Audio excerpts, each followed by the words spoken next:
On 1st October 331 BCE, near modern Erbil in northern Iraq, two great armies met at Gaugamela. The battle still matters because it helped end the Persian Empire and open the eastern path of Alexander's world.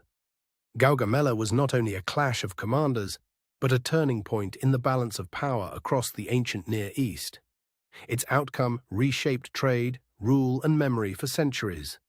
Before the battle, the Achaemenid Empire still stretched across a vast territory from Egypt to Central Asia. Yet repeated defeats had weakened confidence, and the king now faced the pressure of defending the empire's heartland. Alexander's campaign had already crossed rivers, mountains, and hostile provinces. Each victory increased his ambition, but also deepened the risk that one setback could strand him far from home.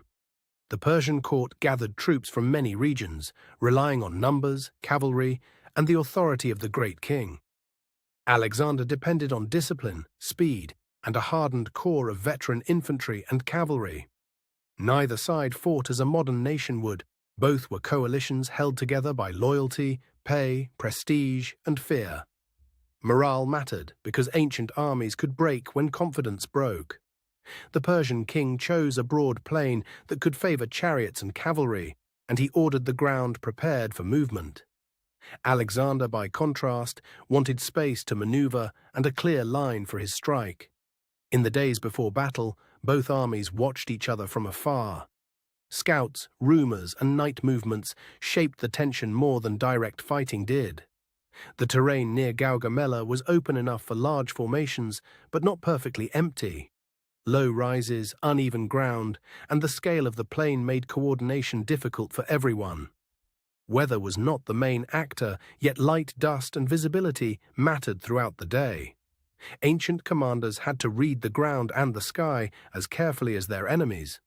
Persian planning emphasized mass and pressure, especially from cavalry and chariots. The hope was to disrupt the Macedonian line before it could use its tighter formation to deadly effect. Alexander's plan was more selective. He aimed to draw the enemy out of position, then exploit a gap with a concentrated attack rather than fight everywhere at once. At dawn, the Macedonian army began to advance in disciplined lines. The movement was deliberate because Alexander wanted the Persians to react first and stretch their own formation. The Persian front answered with motion of its own, especially mounted troops and chariots. The battlefield suddenly became a contest of timing, spacing, and nerve. Some chariots were intended to break formation, but disciplined troops could open lanes and blunt the charge. Ancient battlefield weapons often depended as much on psychology as on impact. As the lines closed, Alexander shifted his own formation to the right. That movement was not a retreat. It was a way to pull the Persian cavalry and stretch the enemy center. The pressure point came when the Persian line tried to keep pace with that shift. Any small gap in such a huge battle could become decisive if an enemy leader spotted it quickly enough. Alexander then formed the kind of striking wedge that his army had practiced for years. It was a compact, fast-moving threat aimed at the most sensitive part of the enemy's arrangement. The decisive movement was a sudden drive toward the Persian center. Ancient sources describe confusion at this moment, but the broad pattern is clear. The main line began to lose cohesion. At the same time, fighting continued on the wings, where cavalry pressure could isolate units and force local withdrawals. Battles of this scale often turned on several smaller struggles at once. Once the Persian center faltered, the command structure became harder to sustain. In ancient warfare, the loss of coordination could matter as much as the loss of ground. The Persian king's position was increasingly vulnerable, and the battle's momentum shifted. Whether by fear, tactical necessity, or both, the center could no longer hold the same confidence. Alexander did not need to destroy every opponent to win. He needed the enemy to lose the ability to act as one army. And that is what began to happen. As pressure mounted, some Persian units continued to fight hard, while others pulled back to avoid encirclement. The result was not instant collapse, but a widening break in command and trust. The Macedonian advance then exploited the opening. Once a gap appeared, speed and discipline mattered more than sheer numbers, and the battle tilted beyond easy recovery.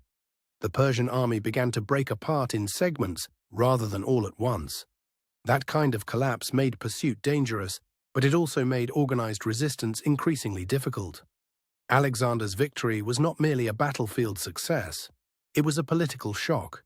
The Persian imperial center had been challenged and, in practical terms, could no longer command the old confidence. In the immediate aftermath, the field was littered with abandoned equipment, scattered horses, and exhausted survivors. Ancient battlefields often looked less like triumph than like stunned silence. The defeated king escaped, and Alexander moved deeper into the empire's territory. The war was not over that day, but the strategic direction of events had changed decisively. In the years that followed, Alexander's conquests linked regions more tightly than before, even as his own empire remained fragile. The victory at Gaugamela became one of the foundations of the Hellenistic age. The battle also marked a shift in how rulers were remembered. Persian kingship, Macedonian kingship, and later imperial traditions all absorbed lessons from the scale and speed of the campaign. Historians still debate exact troop numbers, deployment details, and the precise sequence of some maneuvers. Ancient accounts are valuable, but they were written with their own biases and limits. They also debate how much of the victory came from Alexander's genius and how much came from Persian constraints, terrain, and timing. Most modern study treats the battle as a combination of all three. The name Gaugamela itself is tied to ancient geography that is not always easy to pin down with modern precision. That uncertainty reminds us how much of antiquity survives through fragments and interpretation. Today, the battlefield lies within a living landscape of farms, roads, and villages near Erbil. The ground has changed, but the memory of the encounter still draws historians and travelers alike.